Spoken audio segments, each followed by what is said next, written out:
যদি কোনো মেয়ে আপনাকে বলে যে দাড়ি রাখলে ভালো লাগে না, শেভ করতে হবে, না হলে বিয়ে হবে না, বিয়ে করবো না, ওই মেয়েকে বিয়ে না করাই উচিত আপনার।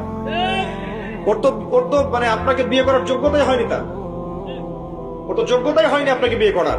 সেটা দাড়ি নিয়ে প্রশ্ন তুলছে। যে মেয়ে বলবে যে নবীর সুন্নত আছে এজন্য আপনাকে পছন্দ করি, তখন বুঝবেন যে হ্যাঁ এই মেয়ের মধ্যে ভালো কিছু আছে। যেই মেয়ে দেখবে যে আপনি নামাজি কিনা, যেই মেয়ে দেখবে আপনি নামাজি কিনা, দাড়ি আছে কিনা, ইমানদার কিনা, দিনের জন্য কিছু করেন কিনা, হালাল খান কিনা, ওই মেয়ে ইনশাল্লাহ আপনার ঘরে শান্তি দিবে। আর যেই মেয়ে আপনাকে দেখবে আপনার কত বড় সম্পত্তি, কতটা বড় জমি, কত বড় চাকরি, সুদ খান কিনা ওর কোনো আসা যায় না, টাকা হইলেই হইলো, এগুলোকে ঘরে ঢুকালে অশান্তি ওর অশান্তি। কি চাচ্ছেন, শান্তি না অশান্তি? নবী সাল্লাল্লাহু আলাইহি ওয়াসাল্লাম বলেছেন দিনদারিতা দেখে মেয়েদেরকে বিয়ে করো। কি দেখে? একই বিষয় ছেলেদের জন্য মেয়েদের জন্য সেম।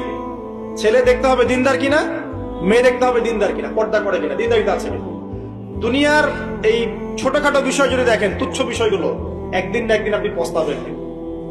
আর যদি আপনি দিনদারিতা দেখেন, ইনশাল্লাহ আপনি কোনোদিন পস্তাবেন না ইনশাল্লাহ। আল্লাহ পাক তৌফিক দান করুন। এটা একটা বড় সিদ্ধান্ত জীবনের। এই সিদ্ধান্তে যদি ভুল করে ফেলেন সারা জীবন পস্তাতে হবে। অতএব এখানে বেশি আবেগে ফ্যান্টাসিতে ভুগবেন না। ঠান্ডা মাথায় দিনদারি থেকে অগ্রগণ্য করে আপনি ছেলে দেখবেন বা মেয়ে দেখবেন ইনশাল্লাহ।